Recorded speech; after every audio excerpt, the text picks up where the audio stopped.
Wait, Vivek? Ramaswamy. Tucker also be a fun one. If you want to, Tucker doesn't want it. No, he's making too much money. Yeah. All right, we ready?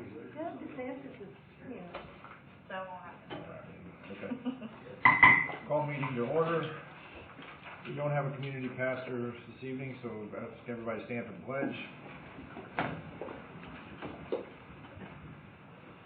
I pledge allegiance to the flag of the United States of America and to the republic for which it stands, one nation, under God, indivisible, with liberty and justice for all.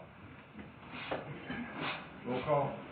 Mayor Corbett? Here. Alderman Matthews? Here. Alderman Silver? here. Alderman Spicer? Here. Alderman Wall? Here. Okay, we need to adopt the agenda. Do I have a motion? Motion to adopt. Second? Second. All in favor? Aye. Any opposed? Motion carries. Need to approve the minutes from the December 14th Board of Mayor and Alderman meeting. Do we have a motion? Motion to approve? Second? Second. All in favor? Aye. Any opposed? Motion carries. I'd like to welcome all of our visitors tonight for coming out. Got our public comment section. Nobody signed up to speak, so we will move into public hearings. Ordinance 23-20, an ordinance amending the Municipal Code Title 8, Chapter 1, Intoxication Liquors, Section 8-103, and Chapter 2, Beer, Sections 8-207 and 8-208. We'll open the public hearing. Nobody signed up to speak, so we will close it. Communication, Alderman Wall. Just like to thank all those public works guys for their hard work this week. I know it was not fun at all, but we do appreciate everything they've done. I'll second that. It was nice to see all the pictures and things on Facebook thanking everyone. I agree. Alderman Spicer. I third it. Y'all did a great job. Despite what some of the hit pages might have had to say, y'all did a good job. We're doing the best we can. We know that. And just keep going, keep it on. Thank you for acknowledging that. Absolutely. Alderman Matthews. And I echo that also. Thank you. We commend you, gentlemen, for keeping our roads cleared and as safe as they can be. Thank you. City Attorney? Nathan. City Administrator? Yes, sir, just a few things. This past week's weather slowed progress on all our outdoor projects. Work crews, man, I think this is the most snow I've seen since anyway, work crews were on site today at the recreation center, so it looks like they're starting to advance now into the gym being where the big gym is going to be. Personally wanted to thank Public Works and Stormwater crews for teaming up and working diligently this past week clearing snow and ice. I remember when I started back in 2008, we only had, I think, 2 trucks maybe for snow removal. This past week we had 2-man teams running 4 trucks. We also had purchased a snowblower last year that came in handy this past week to clear our sidewalks at city buildings. Our crew stayed on site 24 hours a day for the first few days of the snow. They took rest breaks. We're only taking Public Works facility where our guys slept on cots. That's how dedicated these guys were about staying here at the work site. Last Tuesday, one of our crew leaders received a call from a friend on Brinkley Lane. The young lady was having a medical emergency. This is when they were out plowing, and the family could not get their truck out to take her for care. 2 of our log trucks responded quickly to clear the path out. The young lady was taken to our fire station where she was then transported by EMS to the hospital. We were told that the medical condition could have caused the loss of life if action had not been taken to help this young lady get the medical assistance she needed. So thanks, guys. You guys did a great job. The only thing I have is I have a letter there that I was requested by a county commissioner from Summary County to make a statement on the possibility of a vote on a new ambulance purchase and possibly a new EMS station in White House, which we're and not been informed or advised their plan of operation. So I thought, I need to ask some questions. How do they plan on making this thing all happen? If they want to take primary care, it's outlined in your letter. So if you don't mind reading it, if you want to make a call or two, you're more than welcome to. And, I think if they're going to vote, then maybe tonight, they weren't even sure if it was going to be on the agenda, but it could be one of the things still. If you don't mind, just, we take our emergency medical services response very seriously here in the city. Our police officers and firefighters save lives, because of the quick response communication that we've set up since 2017. We've made improvements. I hate to go back in time and go backwards. and not be able to provide that service on the Sumner County side that we are providing today. So, that's all I have. Thank you, Mayor. Okay, thank you, and I'll echo what everybody else said, and thank you guys, and thank you specifically for clearing my cul-de-sac first, so. You're gonna put that on record. It's a joke. Thank you, good job. We need to acknowledge our reports. Motion? Motion to acknowledge. Second? Second. All right, all in favor? Aye. Any opposed? Motion carries. We have no resolutions. Consideration of the following ordinances. Ordinance 23-20, an ordinance amending the municipal code, Title 8, Chapter 1, intoxication liquors, Section 8-103, and Chapter 2, beer, Sections 8-207 and 8-208, second reading. Got a motion? Motion to approve. Okay, got a second? Second. Roll call. Alderman Matthews, Aye. Alderman Silver, Aye. Alderman Spicer, Aye. Alderman Wall, Aye. Mayor Corbett. Aye. Ordinance 24-01, an ordinance amending the zoning ordinance to provide an amendment to Article 4.170 residential agricultural uses, first reading. Got a motion? Motion to discuss. All right, second? Second. Keith, or no, Jenna's going to discuss it. Thank you. Alright, good evening. This isn't exactly new to anybody at this point. Back in August, we had a study session, held by the mayor. We had the planning commission board, aldermen, and BCA board members there, as well as the meeting being open to the public. As far as the public, the citizens that showed up, all of them that actually came were pro-chickens that night. But we were tasked with providing two potential ordinances, one allowing chickens and the other one with language to reinforce the existing zoning ordinance. The ordinance that would allow chickens was compiled by referencing neighboring cities' ordinances. We used Hendersonville, Gallatin, Metro, just kind of to fit what would suit White House the best. If chickens were allowed, we have put together some regulations. It would allow up to 4 chickens in residential zoning. Only female hens would be allowed. Hens shall be kept for personal use only, and no person shall sell eggs or engage in chicken breeding or fertilizer production for commercial purposes. Hen houses and enclosures shall be prohibited in front yards. Hens must be kept in a fenced enclosure at all times, and no enclosure shall be within 10 feet of the property line. Fenced enclosures and hen houses must be properly ventilated, clean, dry, and odor-free, kept in neat and sanitary conditions at all times, and in a manner that will not disturb the use or enjoyment of neighboring lots due to noise, odor, and other adverse impacts. Provision must be made for the storage and removal of chicken manure. All manure for composting or fertilizing shall be contained in a well-aerated garden compost pile.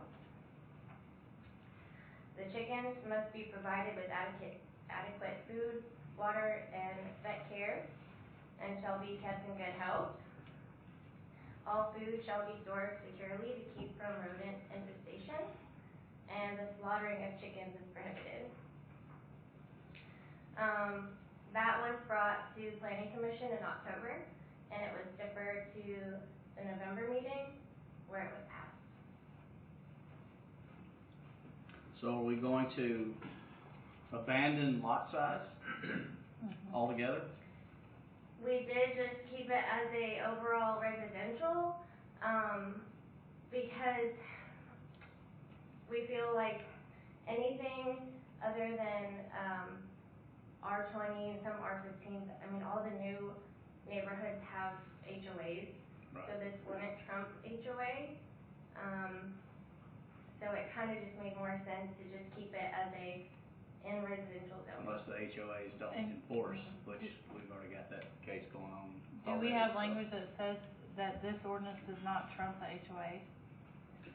It's not in there, but I believe that if an HOA's Right. rules have something where it's already known that a city ordinance doesn't trump the They can be HOA. more Well, restrictive. the city ordinance Not would like- trump an HOA HOAs rule. are mostly, Yeah, go ahead. Well, Yeah. HOAs can be more restrictive. Yes, more restrictive. They just So we don't need language that says that. Right, Yeah. they can't violate our law, but they can be No. more restrictive. of our Right, law. so if this says there can be chickens, then the HOA declaration can say there cannot be chickens.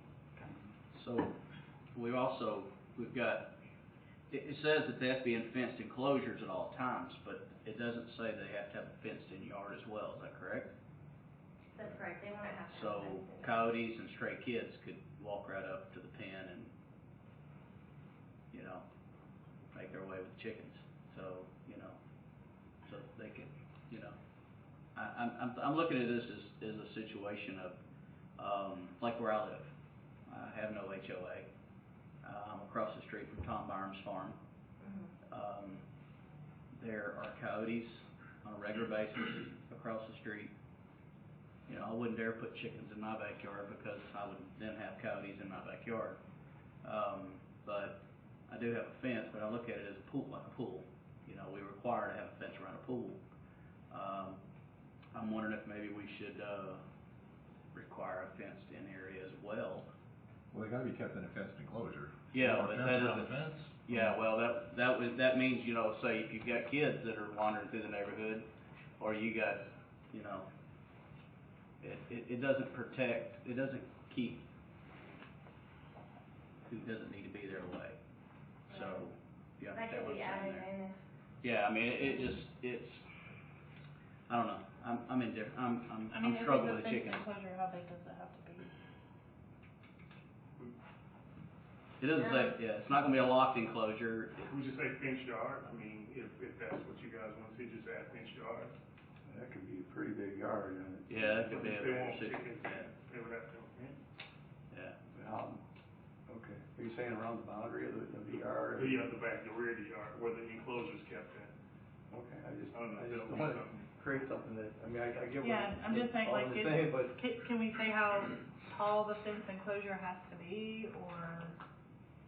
I mean, I'm saying, with the enclosure in addition, the fence in addition to the enclosure.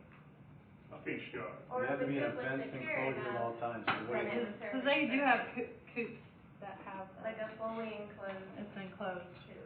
and they wouldn't be free roaming then. And that's Yeah. that's what's required here, I think, already. That's not what it says.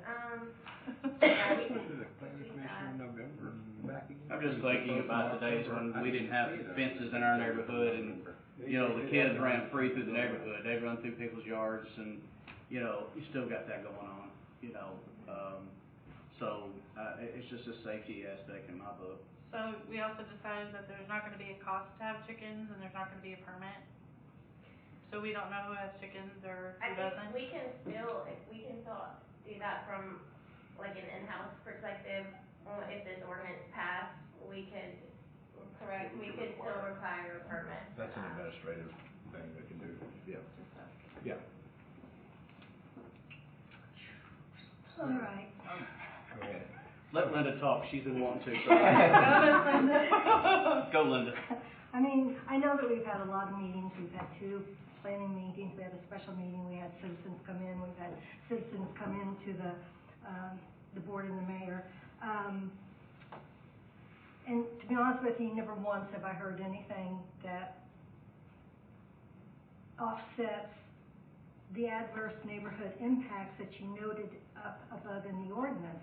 We've got noise, odor, unsanitary animal living conditions, unsanitary waste storage and removal, the attraction of predators, rodents, insects, parasites, and then, you know, you got chickens running around that get out from their pens, which, you know, is going to happen.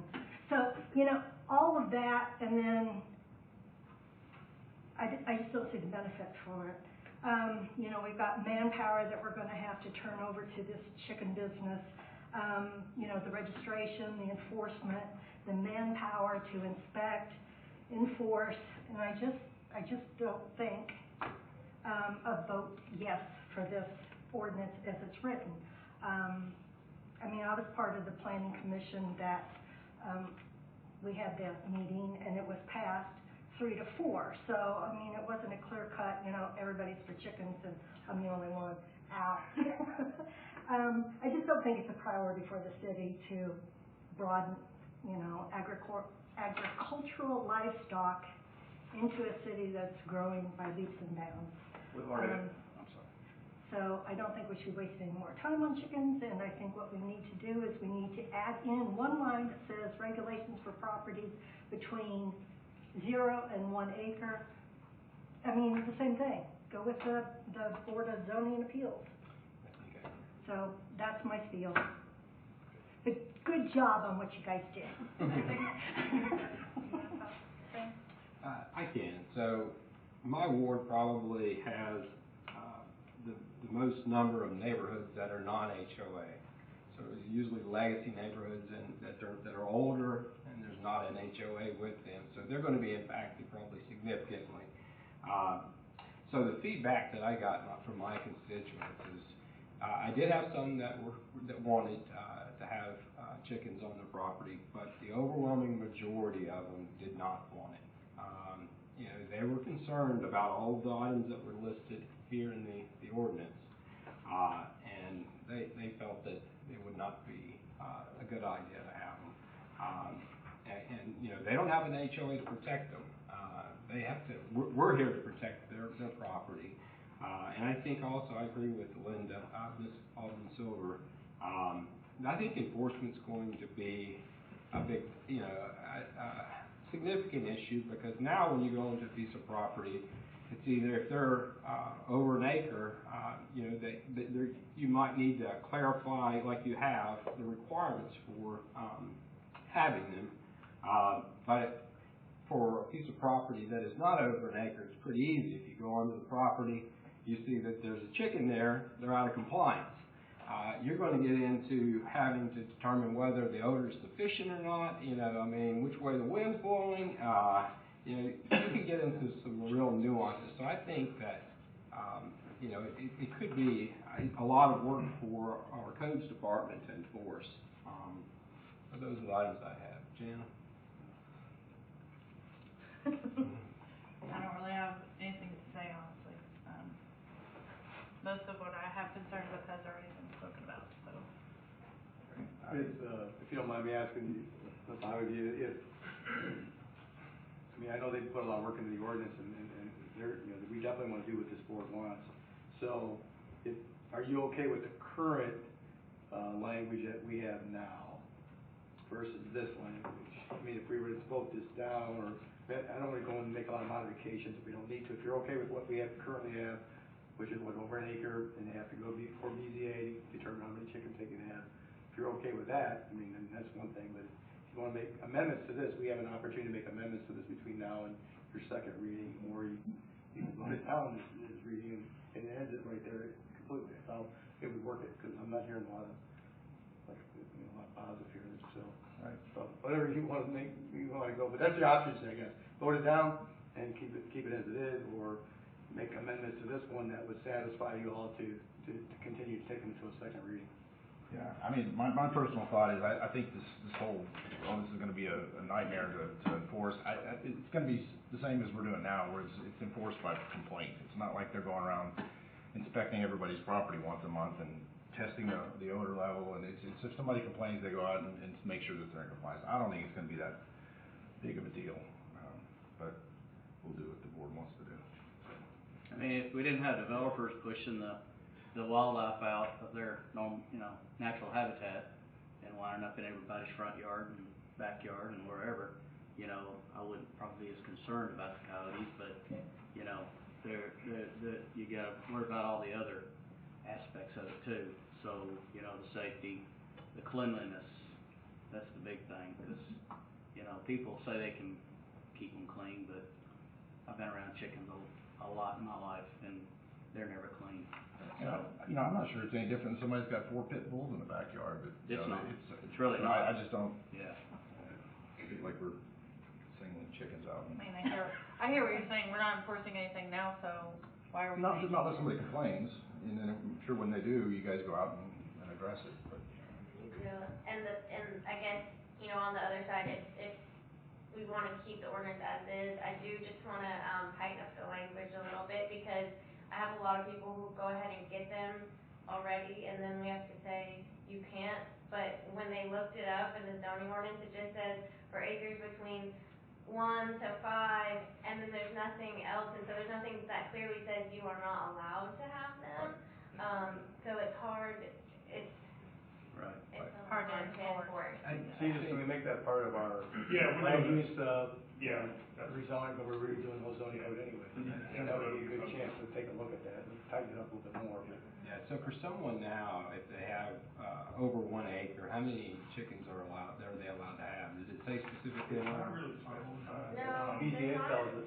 Yeah. number. Okay, so BZA determines it. Yeah. So I agree with Alderman Silver, I think 1 acre is to keep it as is, and then, you know, whether we require BZA approval. I mean, you wanna weigh in on that, Linda, or, Alderman Silver? I mean, I think the issue, to me, is that we didn't address anything under an acre. I mean, that's the way it was. And, I mean, to be clear, I think we need to have, you know, anything less than 1 acre, up to 5 is this. Yeah. So you want it prohibited, outright prohibited for anybody For under 1 acre? anybody Yeah. under an acre, yes. I think we do that now, unless you. You just don't bring it to BZA if it's under an It's acre. not clear. Yeah. It's just not clear. Right now it doesn't Right, say. it I would doesn't agree, say. I would agree with leaving it at an acre or more, and maybe tightening up the security with fencing, but, you know, that's gonna cut out a lot of it, so. And then, of course, the things you've added are good. So we'll make those, when we present, you guys will be stakeholders in the regulation update, so we'll address that in the code, that we're redoing now. So if you had an acre or more, like my specific neighborhood, that would only allow 2 people in my neighborhood to have chickens. And that would be it, so. I think, you know, I know that That it's was gonna take us a on few your- months to get to your that, issue, 'cause you know, that's to that, really but under- it's not like you have a backlog of chickens. But So, there's yeah. few that are over, but There's the majority a of couple people. people that have like a coop that are waiting Okay, to just waiting for the to ordinance get change? Okay. chickens All that right. are under an acre, so. Okay. And we definitely need to permit them, I think. I think we need to still permit them, so we at least know what's going on, and then that gives us a place to back up to if we do, somebody calls in, well, you're not a permit, you're not allowed, or whatever, so. Just cleans up our situation a little bit. What would the point of the permit be in this situation? If you're not allowed anyway. Right. Well, under the current, if we stay at an acre, they do. They still have to go to You BZA. still gotta go. Yeah, it goes to Yeah. BZA, so that's how we track. Oh, okay. So you vote on it anyway at BZA. Thanks. So currently, if they're under an acre, they should not have any chickens, they're No. to be cited for having chickens. And I don't bring it, Right. Right. they're under it. That's the way we know it. That's the way we There's would- nothing that says it's prohibited under an acre. It only gives what they can have between 1 and 5 acres, so people like to. Yeah, they say, Wow. yeah, So, it doesn't say I got a 3/4 question of for- an acre, so we. It City doesn't Attorney. say I'm not allowed I to think have so, one. Loretta. What, Yeah. I got a question for you then, so what about, since it was sort of silent on less than an acre, and you got people that already have chickens with less than an acre, if we put a restriction in, are they grandfathered in somehow because it was silent, or are they all of a sudden we're gonna have to tell them to sell their chickens? That is a good question. I would think, honestly, I would have to look at that a little bit more closely. Probably not a but I case can law, do that. case law. I I don't don't think think so. there's- Yeah. But, I mean, I don't know, I Precedent. mean, maybe it would work for the chickens that they currently have, but then they could not replace the chickens. Okay. I love the fact that it doesn't, since we only allow chickens over an acre, and we don't say that you can have them under an acre, can we cite them for having chickens if they have less than an acre? I think I'd have to look at exactly how the statute reads, because I don't think it's very clear, honestly, the last time I read it, Nope. that you cannot have That's right. chickens if you don't, so I'm not Yeah. sure that we really can, Okay. honestly, right There's now. nothing saying you can't. Right. Or how many? I mean, So if we change that though, I mean, all those people who already have chickens, I mean, I guess we gotta kinda let them keep their chickens, right? I would think I that, think so. yeah, I think That that, is- Well, if they have them, I mean, what is the lifespan for a chicken? It's only like 2 or 3 years, isn't it? Yeah, you would. How long a chicken lives? I think I that, think it is, well, I think that could be honestly. monitored. We are literally not my talking area. about the lifespan of Things chickens. generally Well, populate. what you don't wanna have is they don't get a permanent grandfather, maybe with the current chickens that they have. Okay. Right. But, you know, as they expire, not to be replaced. They can't. But here's the caveat, if they have chickens, if they have they have to be approved by BZA, so there's several people that hadn't come to BZA, so they're out of compliance anyway. So those are the people that we'll go to when we get a complaint, and they have to get rid of the chickens. So if they hadn't been approved by BZA, then, That's true. Because the only way you're gonna know about those anyway is by complaint. I'm not 100% I'm sure not sure about if it's that. her, yeah, I agree. Because I don't think the ordinance is written No. correctly to say that That's you an absolute can't have. requirement. So we definitely need to make an ordinance And change. some people have been made to get rid of their chickens. Is this something where we need to make the modification, it's gonna be kinda hard to modify this specific ordinance the way you wrote this. So that's what I'm thinking, if they, either defer or table or deny this ordinance tonight, you all can be working on that change that they're asking for, and have it put into this land use as a package. Or if it becomes a real problem for you quickly, we can always bring an ordinance back with the modifications they're requesting. I think that's All right. I will read you guys this, just so you guys know about it. I just got it today. It's Senate Bill 1761, nicely, and House Bill 1850 by reading. Zoning is introduced prohibits counties and municipalities from adopting and enforcing regulations to prohibit gardening and raising limited numbers of chickens or rabbits. This was just introduced. I just got this. I sent it out to It's a bill that hasn't probably happened. about 5:30. Just FYI. It's gotta go through the whole legislature. And there hasn't passed. You may not come out of committee. Yeah, right. We'll go get her. All right. Any other discussion? You got a motion?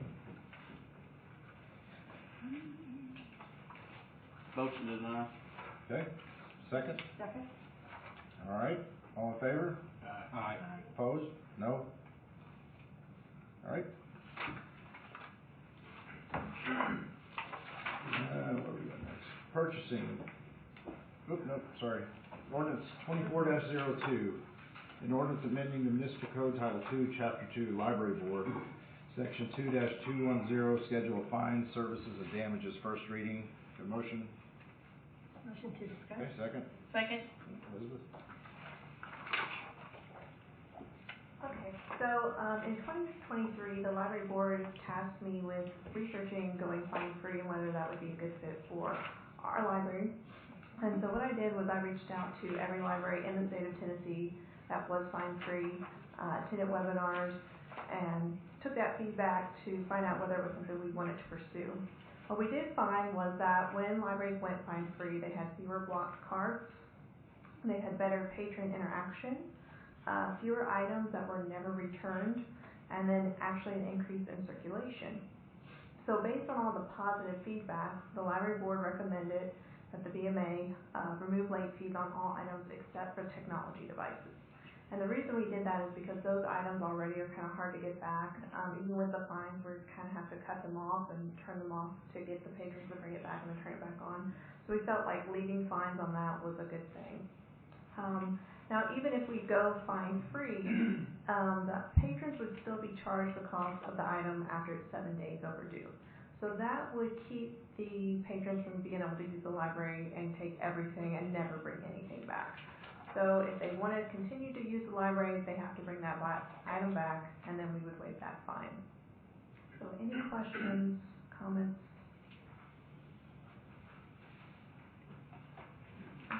Discussion? No? Any financial impact to the budget?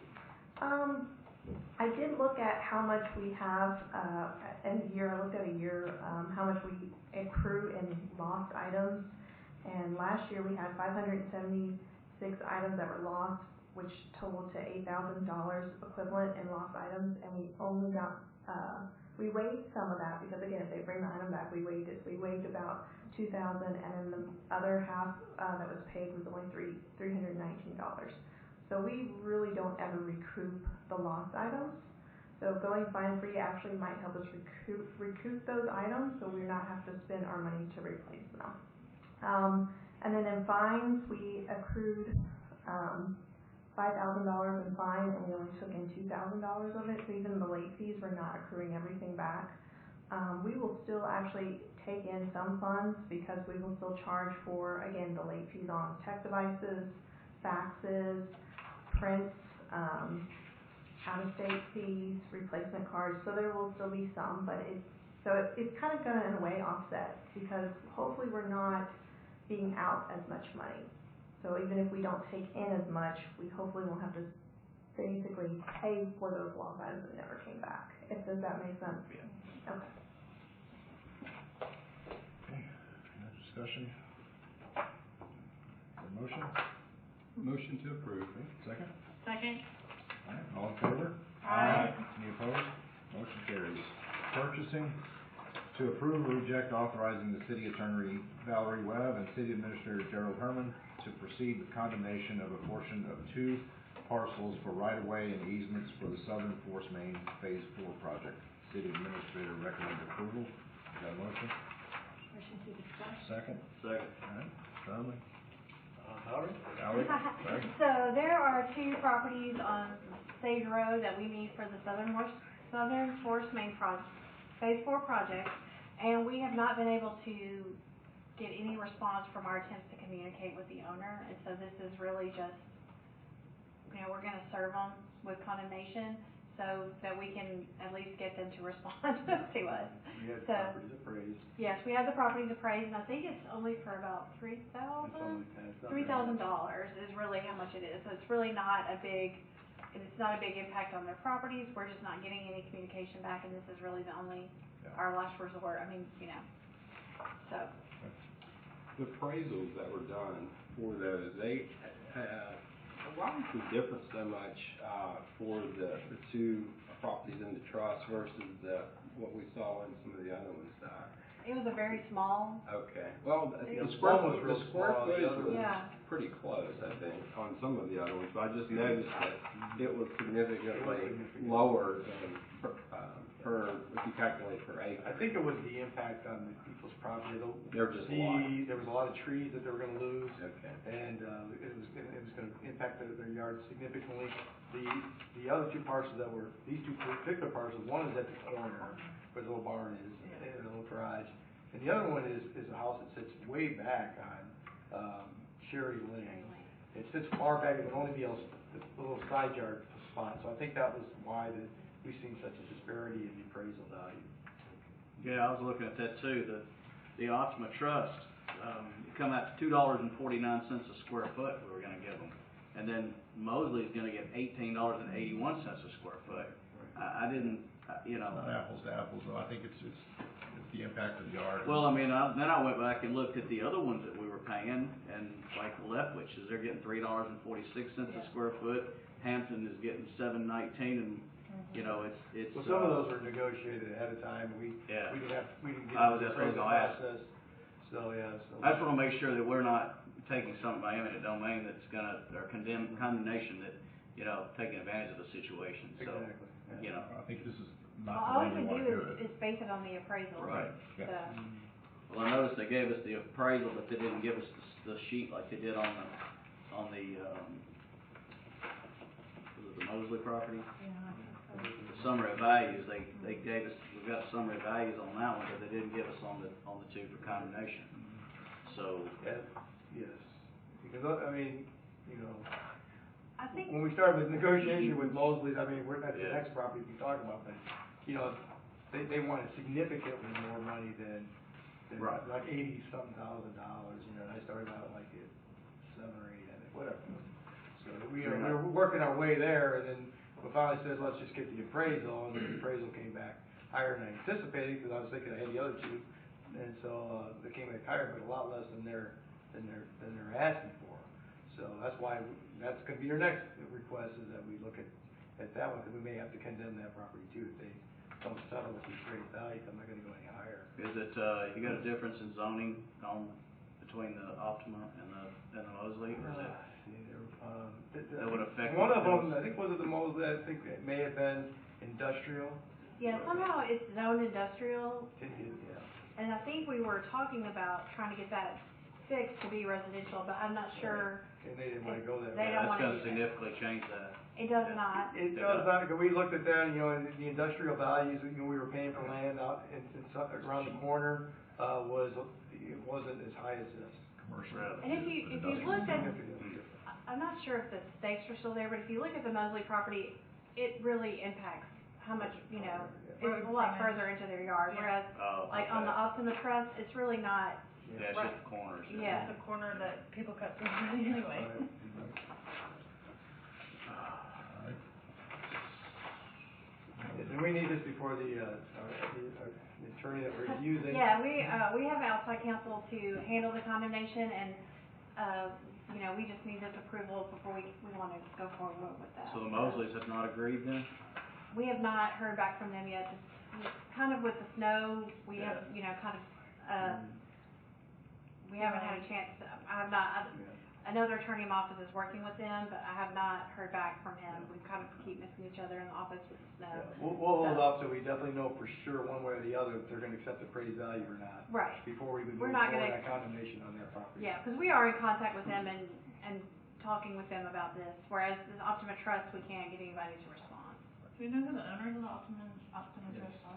We do know the person's name, but we don't know, Well, how we get a hold of them? exactly. We've been, you know, sent certified letters. Right, that's what I was I don't wondering, think if we Broderick- knew. Broderick. No, it's not No. Broderick, I don't think. It's, I can't think of his name. I was just curious if we Yeah. had. Yeah, we have been making attempts, but, No, I just wanted to see like who was behind it. yeah, it's, Because it can, and that could change. We might not have the most recent posting information either, so, well, that's true. Yeah. That's correct. yeah, okay. Any other discussion? Got a motion? Motion to approve? Second? Second. Alright, all in favor? Aye. Any opposed? Motion carries.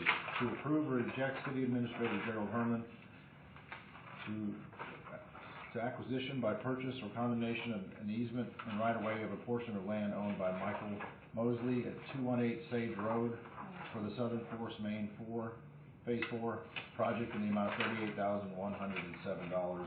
City Administrator recommends approval. Got a motion? Kinda already discussed it. Okay. Motion to approve. Alright, got a second? Second. Alright, all in favor? Aye. Any opposed? Alright, motion carries.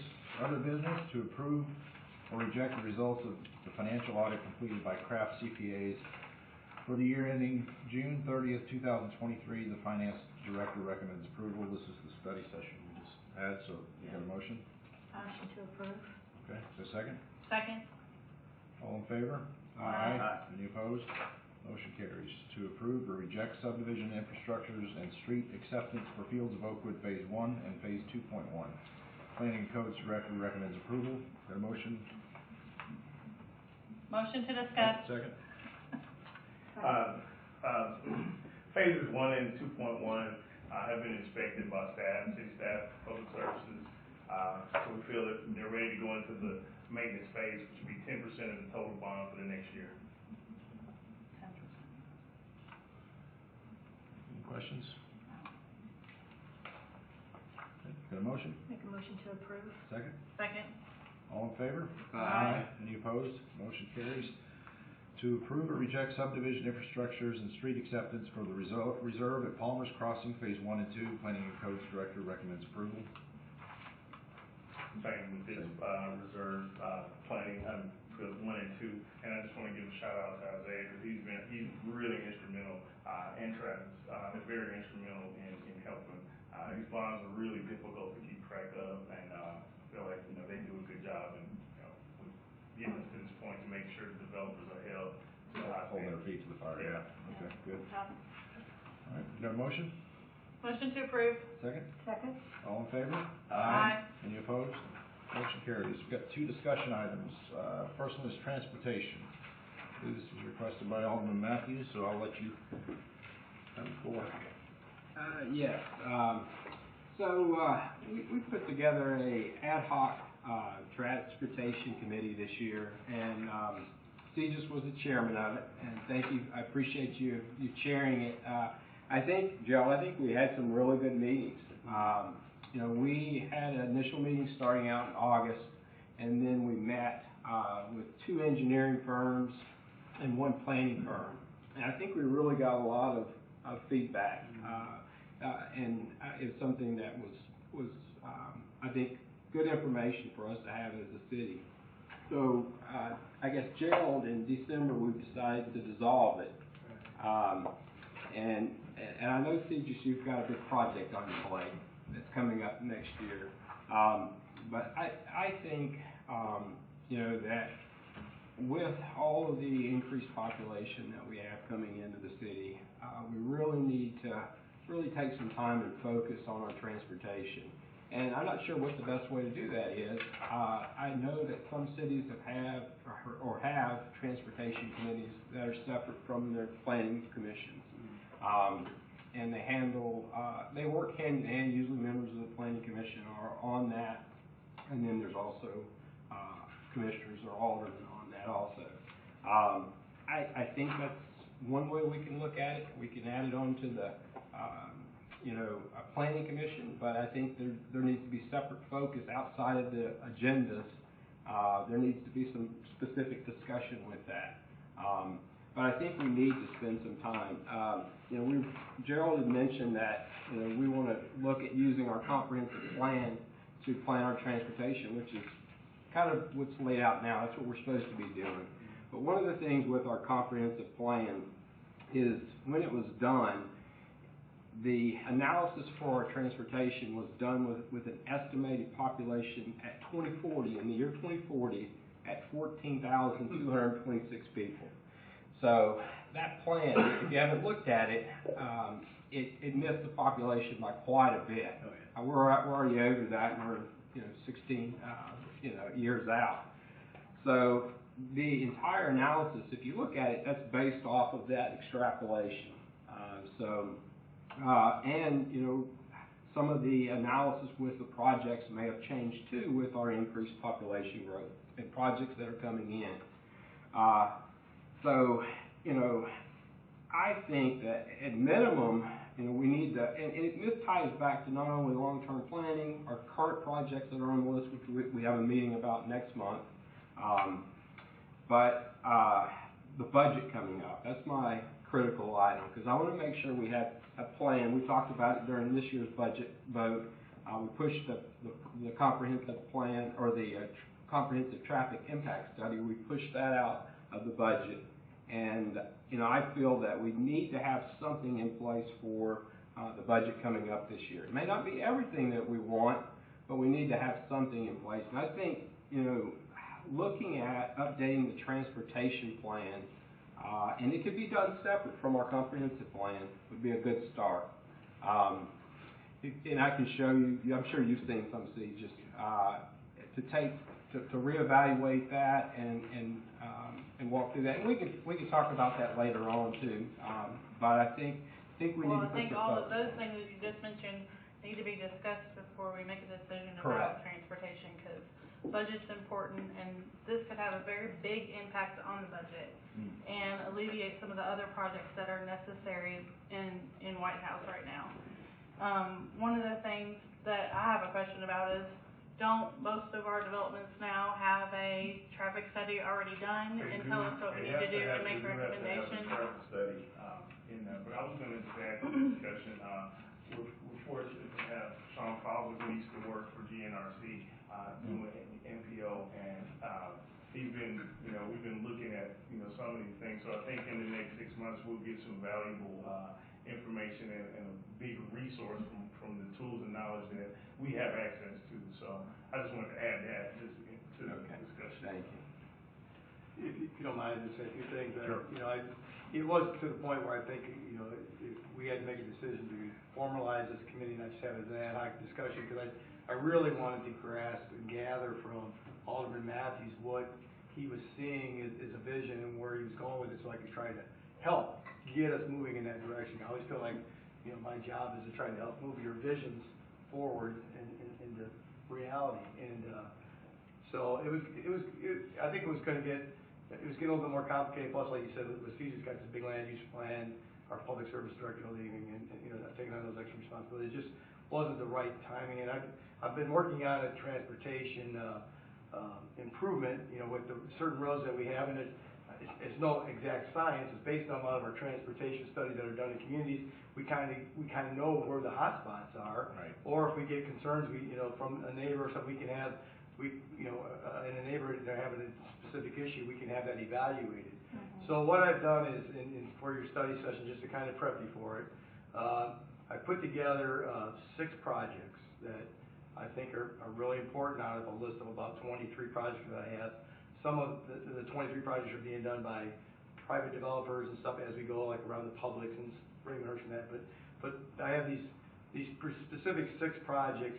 3 are just about shovel ready, where they could go into, where they're getting close to be able to go out to bid for construction projects, and 3 that are not, that would take longer, but could be done in a 2-year period.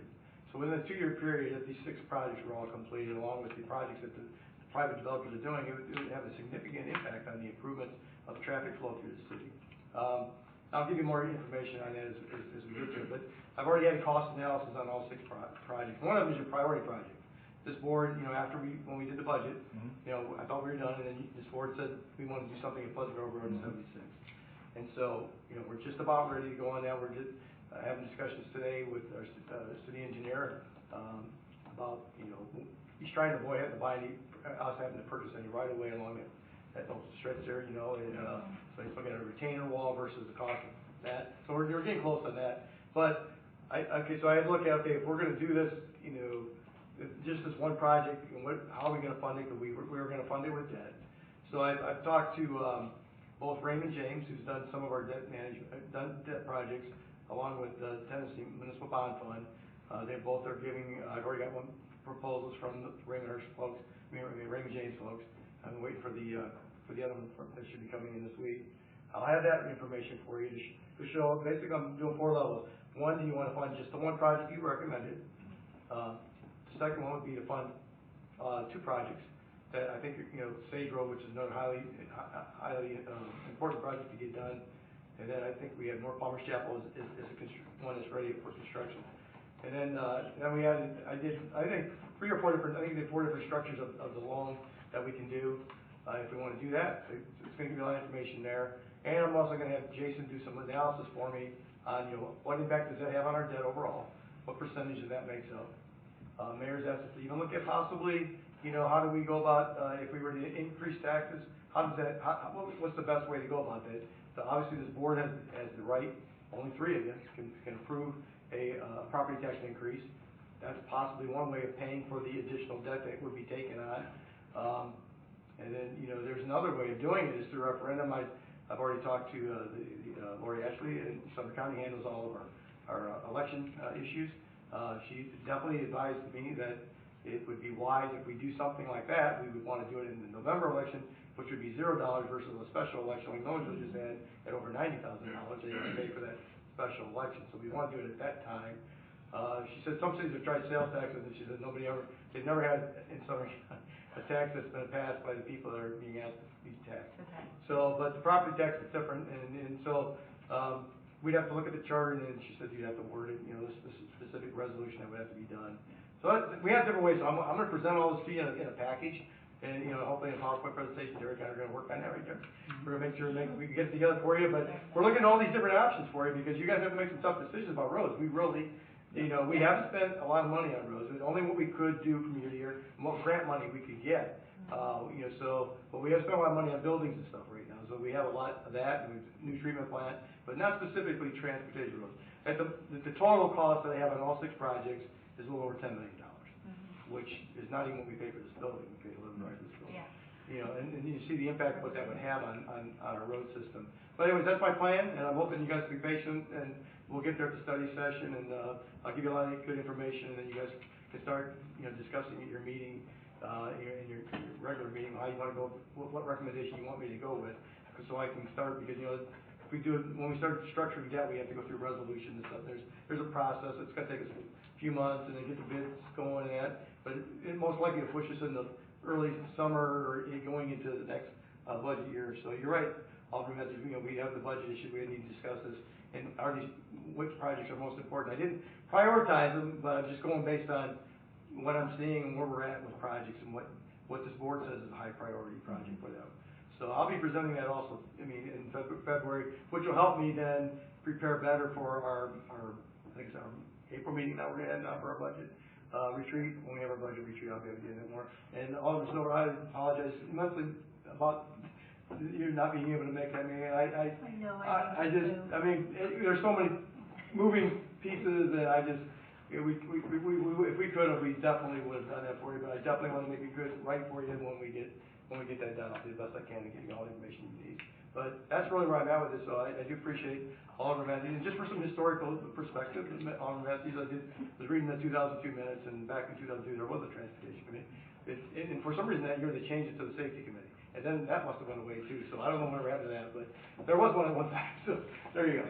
So I've spent a lot of time looking at it and watching other transportation committees outside cities. So it's interesting to me. Good planning, it will help us in the long run. I mean, what I don't want to do is go and do a project and then a year later, 2 years later, we realize we didn't implement the right fix to it. And that's where you save money at. And not enough lanes or pedestrian or bicycle way or something like that. All right, any other discussion? No? All right. Next discussion item is additional board appointments for alderman by the mayor. Alderman Wall. Well, I know we have in our, it outlines how, each board that we have, what high school we broke up as far as membership. Alderman here, alderman there. But there's no definite wording that says we have to, as a board, be on any of those boards. It just says this board, say, planning and zoning, it's made up of, an alderman, the mayor, or a designee. I know we've got one here, the zoning appeals, it doesn't even outline that far. It needs to be cleaned up, it's garbage, but, I don't know, but as public servants, public officials, we have this employee manual for the city, but as far as being public officials, we really don't have manuals per se of our responsibilities. We how much training we're supposed to have, how much, what board appointments are expected. I'm not a big fan of expectations. I'm a big fan of having it on paper. So A, that we know what we're supposed to do, and B, what the public expects of us. They know what we're supposed to be doing.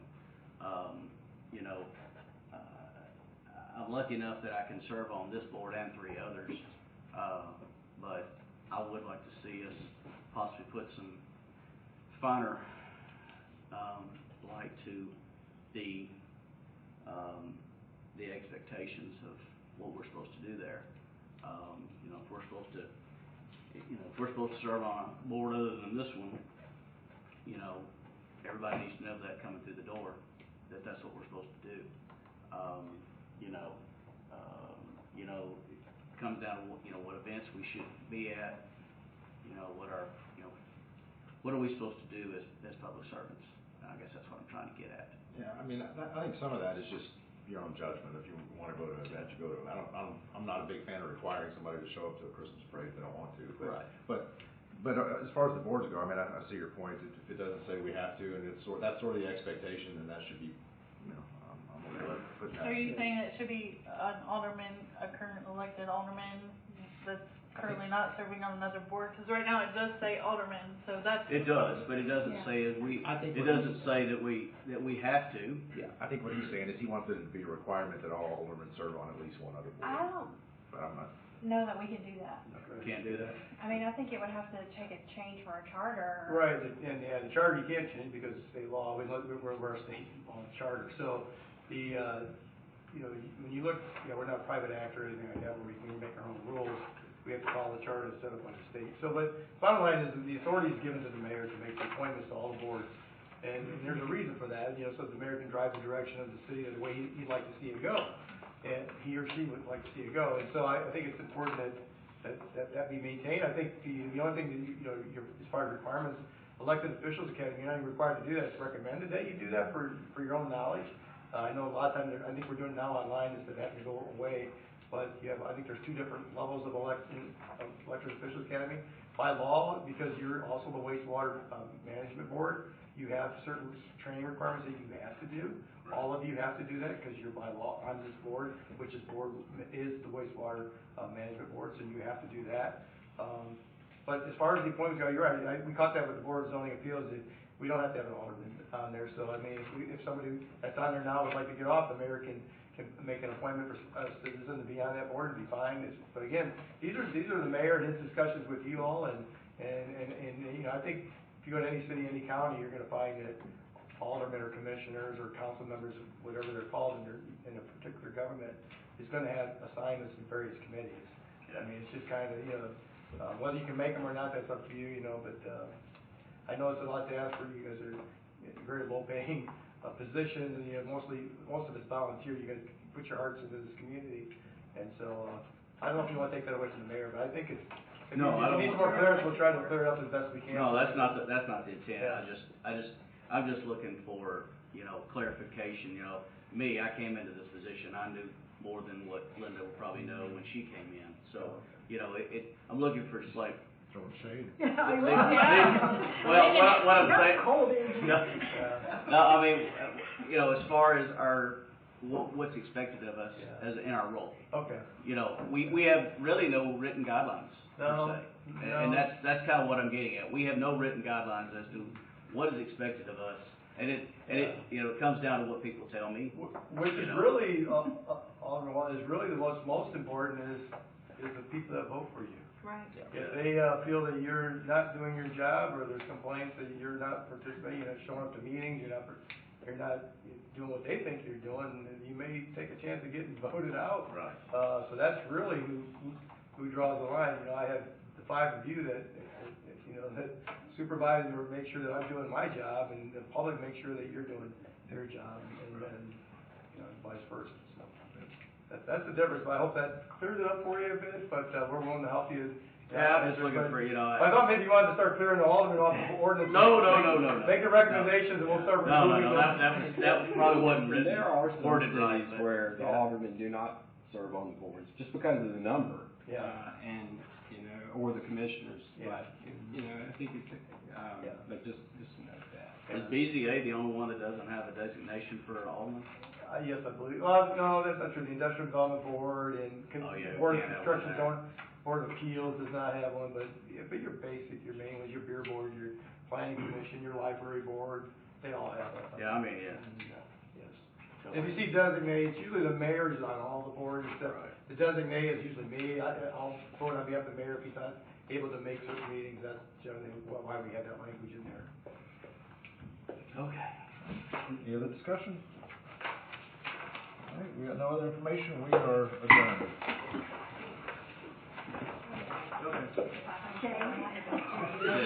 James Howard. I mean, to be honest,